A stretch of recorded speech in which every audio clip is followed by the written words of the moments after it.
it's nice being ladies and calling from my child's perspective. Right. I am reaching for that Pleiadian lady, and I Branch know with the that north side that I worked because I want to make that contact. investigated UFOs. I want to Right. make contact meaning with this. just the She is all things benevolent. She is all 93 things is a kind and category sweet. of And that's special everything that I don't have in my heart. And then 6 So is just a I'm reaching for her, and category. they're Six like they're that year trying to of slam Right. the technology particular down, case- so I don't make case file. contact with her. But that memory Interesting. See, it doesn't tell you what. now. But it was really interesting to see this They timeline they potential where refused to Russia is list that. In cooperating fact, with benevolence. um, And in fact, it's a couple of it's our an people alliance went back they and have, asked which for I think Project is Capstone White, although it Auburn didn't seem Blue, in my Kennedy recall to Stein, have Medla- anything to do with Medlab, war. It was nothing to do Star, with conquest. and of others. they advised that It was these about projects were exploration of space and communion among the races. And, but they released the case numbers like you just I'm aware they that released your on the- Casey those back in other the 30s had Right. So, and here we're just looking at a whole bunch of reading numbers. There's that no he- alphanumeric that he or did, in anything. which, It's you all. know, I'm paraphrasing here, but know Russia why? is the salvation of the world. Smart people. Is the hope of the world. Danny Sheehan. And is that possibly really true now? smart So people I think the reason that I was given figured these out memories that the opened up, OSI case category numbers. the viewings and got that I had from the 70s of pamphlet or Silver the Bullet, because regulation there's something that covers the happening with different that now. I think they're categories of current now. information, like, for instance, 27 or 93. So many 27, questions. Let's 340, start with how 645. about the actual And silver like bullet 645, device? you look in here, Can 645 you describe what it are looked like and maybe give us some information on Oh, there we go. how Like the 82 plasma PJD helped you see the 645-4. That's Yeah, that's isn't an it? abduction. Oh my God, the tech on this is Oh, wow. is fucking far out. Rick, So are these I don't know all there is to within know the for my child's is it mind and how I categories recall within this, but categories? there's a lot going on. Yeah, So as- I mean, for to instance, look yeah, at it, it the- looks a little bit plain. Like I said, I mean, it's elevated off the floor. It's like stepping into a more sleek 27 is coffin. Like espionage. it is a bullet in that it's 645 tapered on each end, is, and abduction. it closes The entirely 93 is- over me. However, when I'm It's inside kind of a it, catch-all. there's If an somebody oscillation reports with a my UFO physical form. and there's And I actual think that evidence, has something to do with then we'll do a fields, case. where I'm and somewhat that would make levitated off of 93 the case. surface, so I'm not actually lying on anything. There's this vibrational quality to my body and all the supercharged particles that are going on something has landed inside of that thing. and someone within the military has had contact. I do with not that know landing exactly craft. everything relevant Like to you have the tech 82 with that. I do know though how 870-1. That's if a we landing. take charged particles, That's number one, the first investigated landing. in what's 1993. electrokinetic, And then there's one I right wrote below something. it. Something I wrote down about this. I had to research this, but it made a lot of sense with what I was calling electrokinetics occurs when an electrically charged surface causes liquid gases or solids to move from one place to the other. As a result of electrokinetic interactions and fluid movement, this is the form of propulsion. Frustrating. These are the because, data algorithms and when theories you about think about it, electrokinetics and they've got a predict how and why specific electrogravitic concepts will succeed. So that was a mouthful, but there's a. I mean, my inquiry on this is going to be to gather more information about the tech because there's something phenomenal going on that I cannot entirely explain. But it's more than just sticking a kid into a electricity device and electroshock. We all There's do. quite a We lot all more do. going on, and I think too about how has this technology So, changed Rick, over is it a time? good thing that you're We're talking over about this is in the late 70s. What the heck has happened in the last 40 years? Yeah, it is. Like this might have been considered somewhat new for that that era, or we consider it new perhaps now. And also what's compelling is that they're not telling me anything but what what they want me to find, but in space-time, I am finding the art in the future. So that is also pretty, remember that my psychic abilities are very much amplified, kind of on steroids. That's in these coming. programs. And that's also compelling. So for the question, I don't know if I can answer it adeptly. I mean, As we go I don't exactly. Go ahead. Very much material to learn more through my When that memories. came up, I thought, I got to Okay, come well, on and explain Rebecca, some of if this you stuff. build yourself a That's why silver I jumped bullet, in there. It's one of those things where I appreciate it. Let's It's go one of those take a things look we at the take a look future. at, and we've got I analysis suppose you advice could in a really lot of comment different more about aspects, what and you we saw have in an the ability to future go was- ahead and try and bring forward Well, I some can tell you interesting one more, understandings to another- it. But I another guess one it's then that gonna I go mean, in here and one, basically this say, was well, we do have two about a week 58s, later after that 58 first 2 one, 125, and a I had another 58 similar- the whole thing being 1527. addressed So back it and even, there's you know, by I the way, there's guess, a Navy and Handling lady are they who's like randomizing these don't appear to be in any particular order, and they probably wouldn't want to show them in any order unless they've got a system for going and generating the IDs that's completely random. And if one of the IDs has been used before, that it's going to go ahead and just strike it out from the list of new entries. In and out of this thing. Couldn't you And they just would bring me back, and hit sort? and like give me Yeah, of like course. 10 minutes, It's like 20 minutes, and then bingo. they shoot me out again. That depends on busy. Horribly cool. And Yeah, you could probably do it in a sort, but I don't think we're going to see any pattern to this. I think it all looks like, honestly, from a developer But I wanted to standpoint, say too that the silver random bullet numbers can be used that are generated, so if you but speed it they're up, only you go in used the once. future, slow it down. Well, there's certain things that I can That's pretty wild. I But can see, for the second and there's retrieval, some I other think this things is like number 3. I was 32. I went into I can pick out what it was an American military base that was some of the other about numbers to I be can't. so I see this. But somebody's super- gonna come up It comes through my memory as like a That's a good supersonic idea, Tom. missile coming into an American You do base. that It feels like it's overseas. Yeah, can you Like, sell that? I on the don't right, think and I'm not seeing. buildings on the left end. I'm seeing ordered chaos, African-American commander, meaning that I'll be able to get it from a different application, go ahead and do a proper screen capture and be able to bring the numbers in and sort it. They are on and this missile coming. And ETs show up. Yeah, of course. Right, And I think it felt like Right, and here's the thing: if you want to go ahead and generate a random number that's between 0000 between 0 they reveal and themselves, 99,900 like 999,999, totally and every single time you use one So of those meaning numbers, this you is can a- this randomly is a generate that scenario of number, disclosure and then when in you've which used that number, no one you is put it afraid, like, the into ETs reveal in broad a daylight, list, no and one's every frightened. single time you Like, generate this a is number, you say, amazing. okay, So, I mean, it's generate just a new one number. potential that I Has it been used, but- used? And if it has, but keep could on that going be back and something that is generating on deck for until you itself? I get don't something know. that's non-repeated. Yeah. So when you say the device Gary, tortured you, I've been programming what since makes it painful? 84, Was it like just and I never frequencies put or anything in. Yeah, it was all the random electricity. order unless The you're electricity, doing and there's some kind of. encryption or It feels like my keep body everything is in a kind of naming in convention. a washing I machine. think that's how programmers just think. Unless you're writing a There's game and you do spinning want to quality randomly from Disney encounter from and not put just- stuff and together, this was or you're coming trying through to the roll a first dice recall and you I need had a die to very come up visceral random every memory single coming time you through my roll it. body. I felt sick to my Oh, stomach. yeah, things like that. Like this spinny, Oh, yeah. dizzy feeling. That's what happens when you create video But it's the games electric, sometimes. and they're lighting it up. You'll just look at harder things and in harder and different harder, like ways. They're putting more juice. Like, It'd be interesting to kill see it. what this. I mean, I heard them in one all comes recall together. saying there's this- these Back two to voices, the this topic elderly about lady the and some person text in the room who, and saying, you know, can't do this again yet. We'll kill her. got And they're saying sick. we have to, the lady Things said started we just going have to on. keep They going, started have to coming go back. and get our, The new book duty Lou was done talking for the about. day. It seems interesting. horrifying, as but it's all mostly- heck it's mostly with the regards to. What about your Well, as Ando the talking alter, about this person. was she in a coma body, and Rick, why did where he's they saying is where are the facts She of this true wasn't story? I she call was it a never bombshell. like It will be an understatement talking about the person she who, wasn't as in a a child, conflict, no, and was she in the wasn't Air really an Force altered Space in the sense Intelligence, of the and typical he doesn't sense have of the word, but memories she of was, any of these things. When we Yeah, all that's know this, interesting. everybody That watching is- knows this. that is When quite- there's trauma of this magnitude, the mind splits off into 1,000 pieces. Yeah. To survive. Yeah, it is. And, And you know, Lou Augie does was have, like have a the- security clearance, and if he does tell a lie, he'll lose his clearance, right? Right. Yes. Absolutely. So if he's out here saying, I'm aware of the facts regarding this story, it seems kind of compelling and interesting. It's going to be an interesting one, to say the least. You know, it shows there's a lot more woo factor involved in this. They always say they want to keep everything with the phenomena down to nuts and bolts, and it's just not nuts and bolts, is it? That's for sure. It isn't. It isn't. There's so much more to this. Of this coming out, is it for the public or is it for Congress? Coming out. Oh, you know, that's a good public, or is question. it for- That's really interesting question. I think it could be to shake up some non-believers or some of those fence straddlers in Congress. I think you're right there. It could be to shake up some support in Congress. Yes.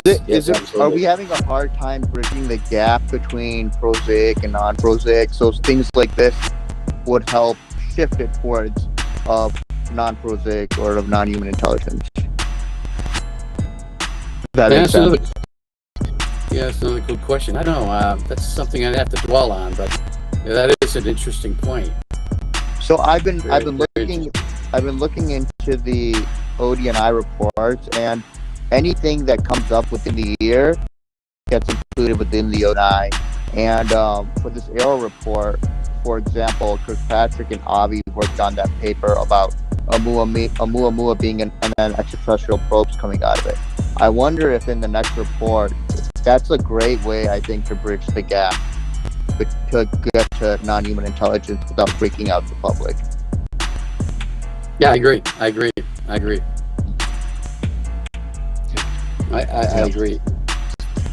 Hey, Thomas, I have a question. Yes, sir. Take it. I don't know that anybody can answer it, but his father put together a compendium of his life, basically. Right. And at some point, we got to see this. And I'm just curious what his father thought about the fact that wasn't he ever told that his son would not remember this? And I would probably say yeah. Yeah. But who knows what the government told parents? Yeah. What was truly going on. But it's interesting to see as a kid, he has a record of working for the Air Force as a minor and the Air Force Space Intelligence. Have you heard of that group before, Rick? Yes, I have. Yeah, it was a classified operating agency for a number of years when I was in. It was actually, although it was Air Force, it was attached to the National Reconnaissance Office. NRO. Interesting. NRO, yes. Yeah. Yes. Another great agency who's got a lot of good satellites up in orbit. Oh yes. Oh yeah. So Rick, Absolutely. what is going on with the hearing? Have you heard anything? Yeah, we're going to have a conference call on Signal on Wednesday morning, early in the morning. Well, early my time because I'm in New Mexico, but they're going to have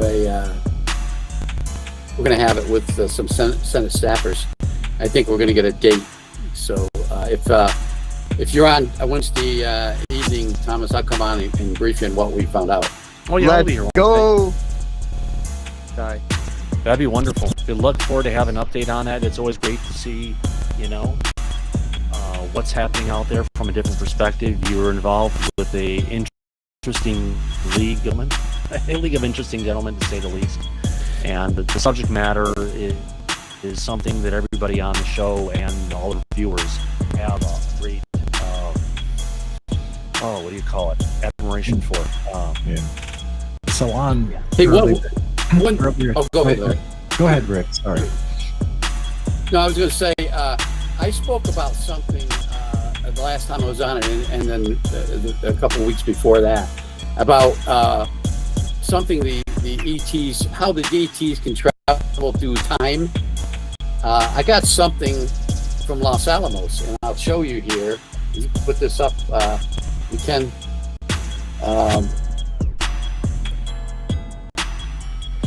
Nice. A little close for me to get it. Ooh, back a little close. A little bit closer. Oh, closer. Now a little bit further away now, and I can get the whole thing. A little bit further. Oops, a little bit further away. A little bit more. A little bit more to your left. Perfect. Let's see what I got. Grab it. Please tell me we get to do the time warp again. I'd love the time warp. Time travel through a time warp has been here and show it behind us. It's a fuzzy picture I got. It has been suggested by classified studies related to extraterrestrial entities. According to still classified science, travel through space can occur through a time warp continuum, thus propelling a spacecraft by opening the fabric of space, or probably space and time. DARPA has 6 contracts to develop or reverse engineer this technology. It is suggested that a device exists to open up the fabric of space by distorting the surrounding space ahead of a traveling spacecraft, thus manipulating the time and space in the future. And you notice it's coming from Yeah. Interesting to say the least. Yes, very, very interesting. Yeah. A lot of interesting things have gone on in Los Alamos, and, you know, I'd love to be a fly on the wall there to learn and understand the kind of things that they've done in the past and continue to work on. And that's where it comes into it.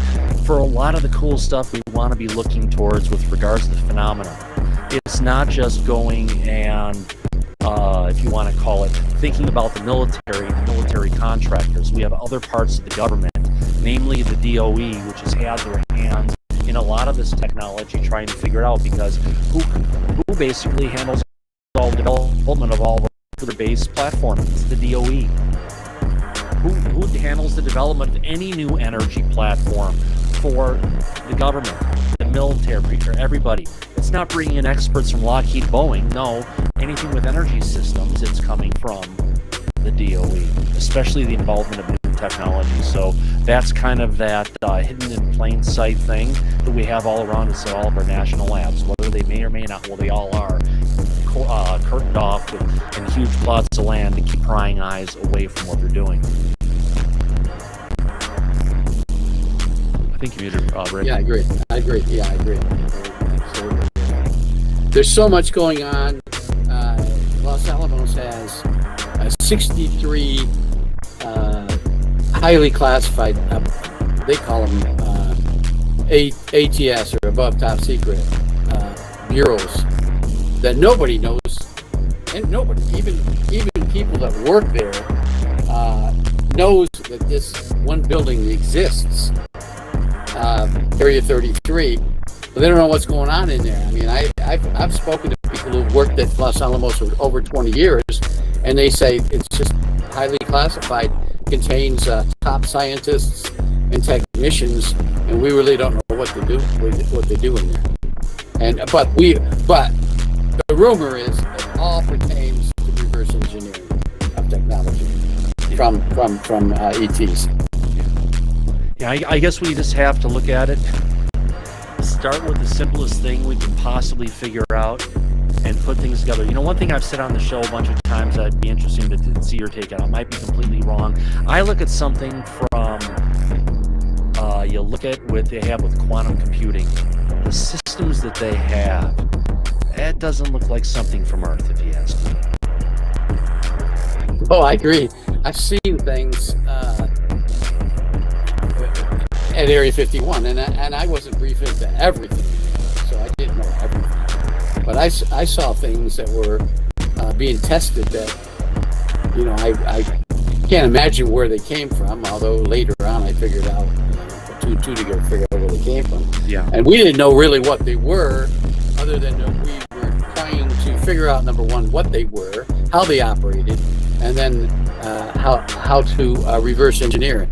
Now, one of the problems the government had back in those days, especially the Air Force Scientific Research Group, everything that they were trying to reverse pertaining to ET technology, they tried to make it into a weapon.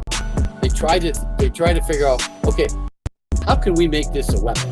But some of the things that they had in their possession, and Dr. Putoff has spoken about this, had nothing to do with weapons. It had to do with other things, other technologies. And so we had to just knock that thought about weapons out of the scientific brains, and then see how that particular item could be adopted for something other than weapon systems. Yeah, so it's taking it just, you know, I guess it's a good way to look at it, because that, you know, it shows that there's a chance that we're not just looking at stuff from a weapons potential. We know the DoD is, but if there's ways to see, well, look at the advancements we've had with fiber optics, with the integrated circuit, with Kevlar, with so many other things that they've, you know, I think even was it Nitinol is something potentially that they figured out, dealing with some of the some of the crash degree stuff, and the programs that they had going at the national labs. God, where was it again? Battelle Labs, trying to figure stuff out. They also had the stuff like, I guess, liquid metal is also another invention we got potentially that came from our trying to reverse engineer what we got out of Roswell. And who who else knows what other crash retrievals they've brought together, if they're trying to put the whole pieces together to it. I'd almost think that at a time when we're getting closer to conflict with China and it's becoming more real, if we have that technology, you'd think they'd be wanting to use it in as many possible ways as they could for the war machine, just because it's a strategic advantage that they've used as a reason to keep everything with the UFO topic top secret, beyond top secret. Yeah, and then you go back and read Lieutenant Colonel Corso's book, and which is, I believe, it's right on. I mean, the information that he provided regarding reverse technology, I don't think anybody can argue that that's not truthful. No, there's a few things. There's a few things in this book that I don't agree with, and others don't agree with. But when it comes to reverse engineering, I think he was right on. Right. Now, I've had a conversation going with Wes Decker West. One of the things that we've been doing research on is researching into Monsanto, because I could have sworn that, because I had a conversation with Lou and he mentioned Monsanto, and I said, the agriculture company, what do you call it, Roundup, and I thought he said yes, because they have ties potentially to the UFO reverse engineering program or other areas. Basically, there's a there at Monsanto. It's hidden in plain sight. Now, one of the things that what Wes brought up was that he was thinking maybe he didn't mean Monsanto, maybe he meant Monsanto. Now, did Corso bring up Monsanto or Monsanto at all in his books? Because he was mentioning it in regards to Corso. No, I think he talked about Monsanto. That's about, yeah. Yeah, and I know that Monsanto has somebody posted on the internet, one of the UFO sites some weeks ago, about a contract that Monsanto has. It's like I think it's a $780 million contract with the United States government through DARPA. What do you think that is? It's not. We don't know what that is. Well, that's maybe part of it, because it's worth digging into it, because this is something Lou said we should look at last year, and we haven't been able to find the smoking gun. We found a lot of history going to Monsanto, and they're leading up to World War II and creating the igniter for the actual bombs that we actually went and created, and did a whole bunch of different things, chemicals. They did Agent Orange and a whole bunch of different defoliants, and I think they did napalm as well, and they also did, what else did they do? They also did Roundup, and so they've had their hands in a lot of different technology. Now, they were the first manufacturers of LCD products back in the 70s. Where in the hell did that come from? There's just so many things of technology pieces that have popped up with that company over time. It brings to question.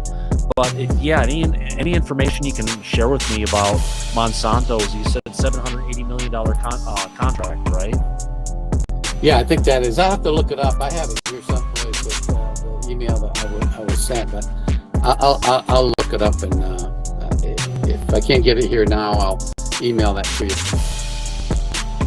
Yeah, if you can, that would be really interesting to find out if they. And you said it's with DARPA. Yeah, it's through DARPA. So that kind of makes you wonder, scratch your head. Right. I'm gonna see a bunch of things. Let me just take out Monsanto, take out Million, and just put DARPA. Yeah, if you can find anything on that, really interested in it, because if there is a there, it's finding as many of those pieces to put together the puzzle. Okay, I will. You've got me intrigued on that one. Finally. Rick, so my other question is, there's been recently, the Pentagon has been studying some novel, they're setting up a novel program for state-of-the-art technology. Now, have you heard anything about this? Oh, they've always had that particular office. It just became more prominent in the public eye recently, but they've always had that office where they develop exotic plans for the invasion of Earth, and what if an asteroid comes and breaks up over the Earth but doesn't. I mean, all sorts of different programs and project. And that one colonel who spoke a year ago, he talked about this. He talked about all the different plans and programs that the military Department of Defense has in a just-in-case scenario. And I think what you're talking about is now coming to light in some other aspects of the Department of Defense. Okay, and then last question, and then I won't bother you anymore. I appreciate your time. These hearings that are coming up, they're for the public, right? The Senate one. They're going to be aired. There's going to be a panel. There's going to be, I think, 3 sessions. I don't know how many questions that the senators or the senator is going to be able to ask, but the problem we have right now is the Senate or House can't pick the people they want to come in. They're going to ask the DOD to bring in the representatives, and then so whoever they are, hopefully they won't be like they were the last year, because those guys didn't know anything. I mean, they were ignorant of everything that was asked. So we just hope that the DOD puts up a better panel, a more knowledgeable panel this next month, either in April or May. So the Senate or the House can't select the witnesses? If it's they could subpoena people, but the subpoena has to be in accordance with certain parameters, a certain type of investigation. But if it's just a hearing like this, they can't subpoena witnesses, as we were told by the Senate staffers. Because that's the first question we brought up, was why can't you just subpoena the people? Subpoena people that you think would know. We can give you the names of people. And they said, well, no, we can't do that because it's not an investigative, it's not a criminal act. It's just something that we're going to have a hearing on, and under the Senate and House guidelines, it's up to the Department of Defense to select the people that will come in. Oh, God. Yeah, I know. I know. Jesus Christ. It's going to be another blowout. Wash out.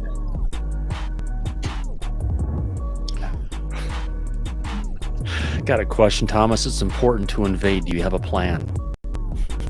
Well, if they come, a memory I have of the future of I drive down from Seattle to LA, and there's a bunker I'm going to get in down there because we're getting attacked by the aliens, and they start their attack from the north. So to get the hell out of there, I get down there, and I get down to LA, of course, late, and things are getting blown up, and it's a mess. So do I have a plan? Yes. Get to LA.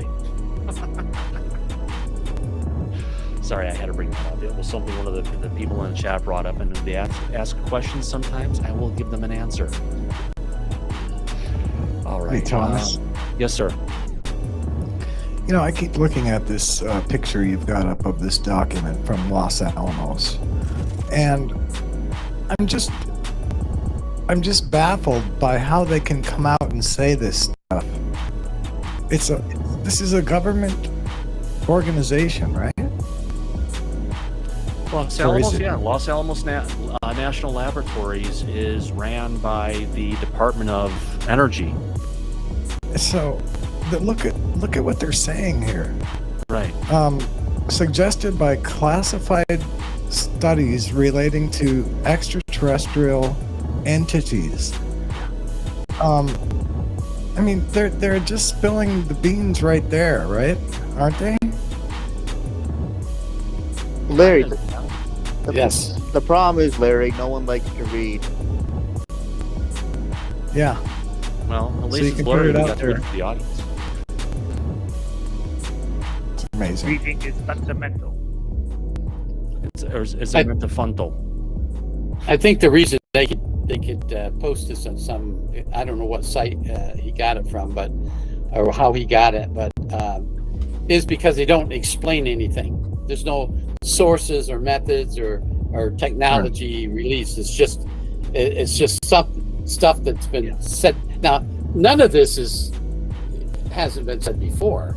I think when I can't think of his name, Eric Davis and the other guy Wilson back in the 90s talks about this, not in quite as much detail as this document, but so it's not something that hasn't been said before.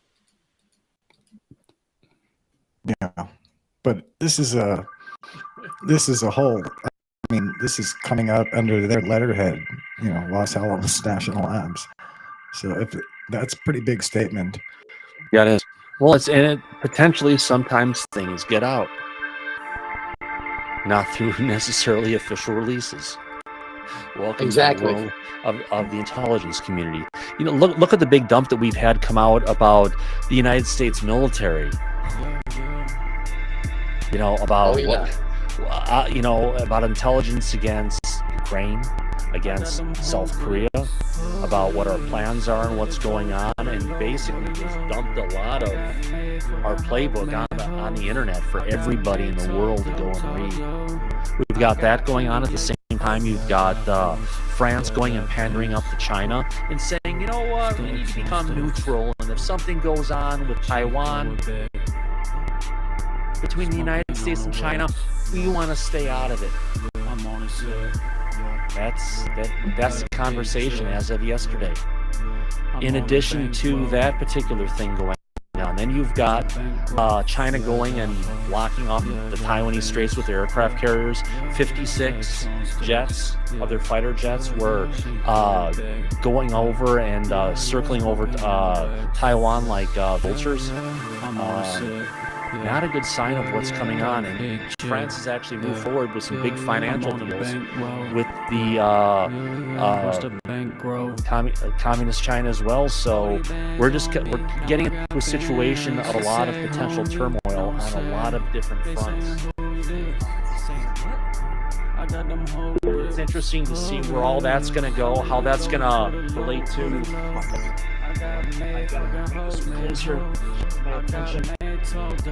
It's just one of those times when we're coming up to interesting times, to say the least. And as we keep our eyes on this, there's also a lot of other things going on in the intelligence community. But from your involvement in the intelligence area, this big bombshell that dropped out there, that's got to be like a major hit. Oh yeah, we had probably 60 different emails going back and forth through our group today or over the weekend regarding that, and they're investigating it. I'm sure they're going to probably find which office. They probably won't find a particular person that leaked all that stuff, but or that person is gone, disappeared. Or that person, yeah, exactly. Either by us, or by them. Exactly. That could very well be the story there, that you won't find that person because he or she has disappeared. Yeah. Can we get an APB out for Hillary Clinton, please? Where is she right now? Don't get my heart going in a good way. Don't get me excited here.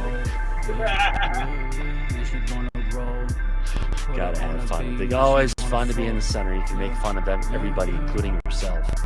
It's a good thing. It's safe for that. Anyway, it's been great having you here tonight, Rick. Holy cow. That's always great when you stop in to talk about a conversation. Sorry I've run the show a little bit late. But yeah, thanks for coming in today. It's been a great conversation, to say the least. You're very, very welcome. Yeah, absolutely. Not just having Rick in the back. Let me get the music up and going on here. Also, we've got Larry, thanks for coming out and being so passionate today, as you usually are. You're a little bit more passionate than usual. Hope everything's okay. Oh yeah, I mean, I'm struggling. I've got losing sight in my left eye. I'm still waiting for my first doctor's appointment. But it's like Swan said earlier, and I think he was half kidding, but he said, I need disclosure. I need the aliens to fix my ankle. And you know what? Honestly, I'm so stupid. that I've actually been waiting for disclosure to get myself fixed. And Put yourself as a priority. What's Because if that? you don't take care of yourself, you can't take care of anybody else, Gary. We need you watching over us Sorry. on this planet. I also have the same theory that like I keep putting up like my mental health stuff because I think, oh, they'll might be off with depression.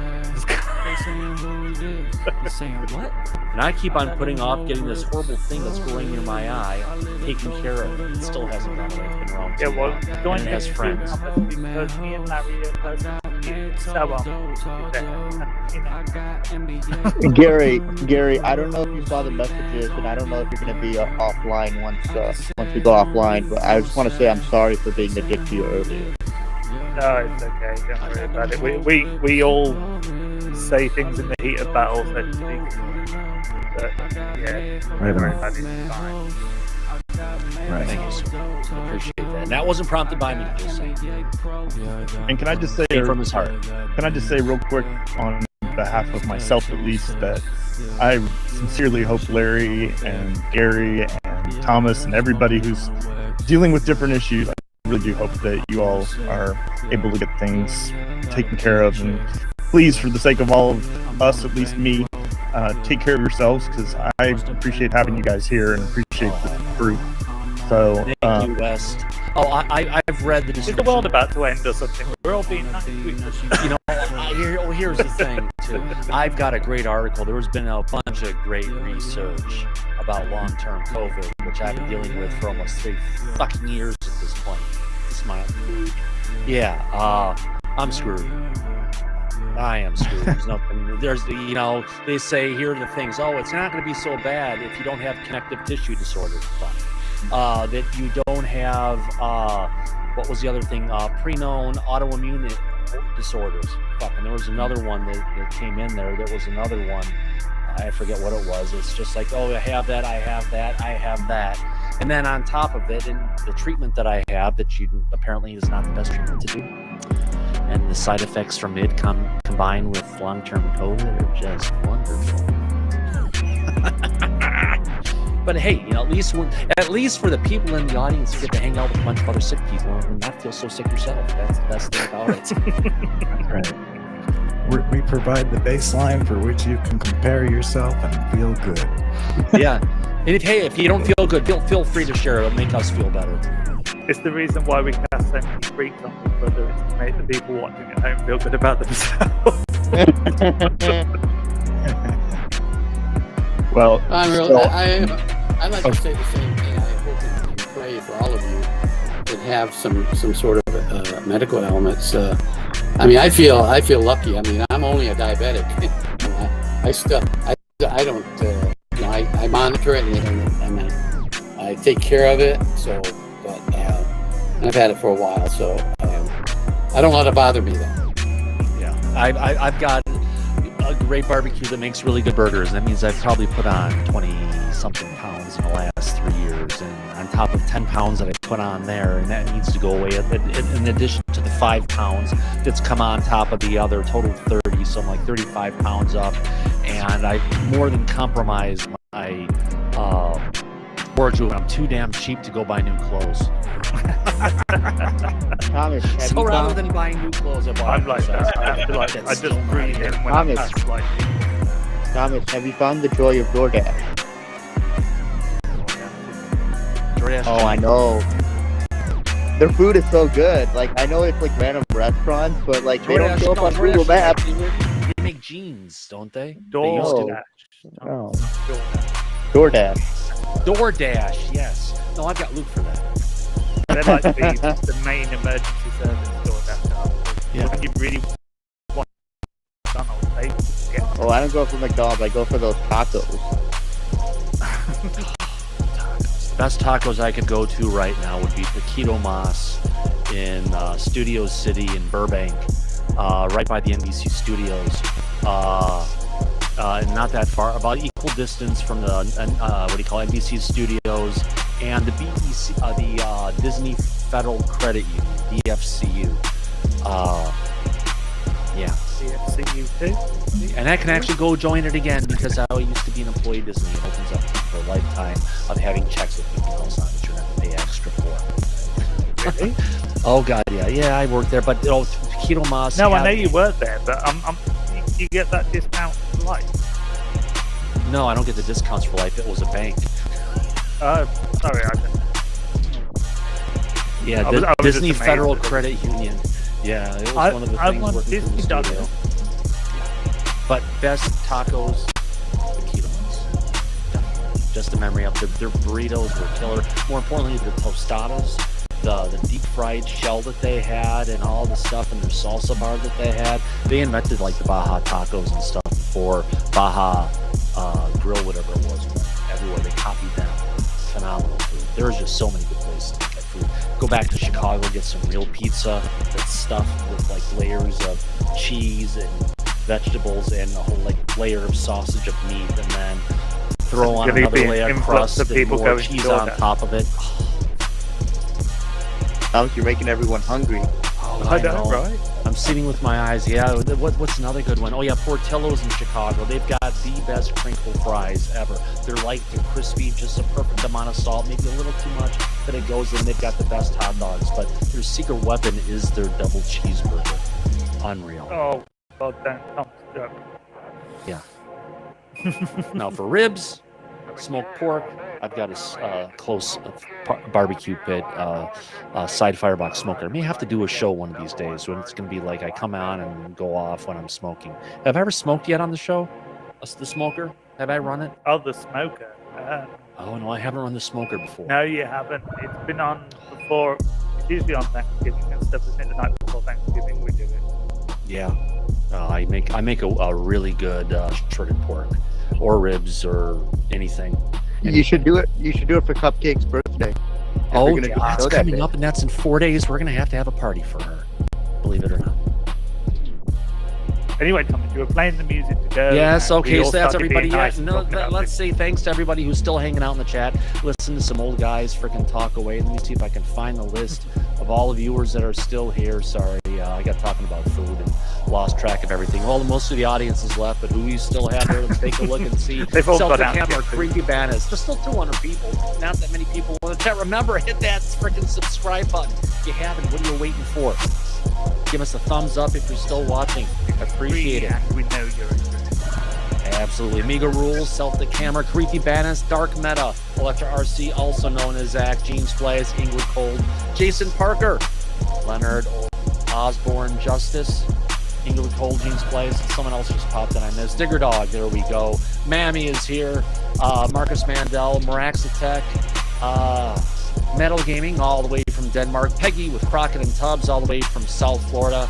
Pete Liebel, Shelly Montgomery. Thank you again for that wonderful super chat today. Mellow Yellow is here as well. Let's see, Pete Liebel, Shelly Montgomery, Super Crazy Movie Geek. Sergio Costa, Tamisha Bertrand, Raz Mataz, Tommy Mrs., Truther, Talman T. All right, and let's see if I missed anybody else at the very end. Why not? You guys hung up. You're such great spirits, such great sports. Thanks for coming out today. Absolutely. Dark Meta, Firefly, Tamisha, Pete, Creedy, Paradigm, Digger Dog, Mellow Yellow, Leonard, Jason, Shelley, Dark, and I think that's about it. Maraxi. All right. Thank you for coming in tonight. Eyes open. No fear. Actually, wait a minute. I didn't say goodbye to the other people in the chat. Wes Decker, thanks for coming in. My pleasure as always. Thank you. Did I sir. thank you already for coming in? I don't think so. Did I? No. No, but thank you. Yeah. Xavier B, thanks for coming in tonight. You've been quiet, but thanks for being here. Tom fucking King, thanks for being the king as always.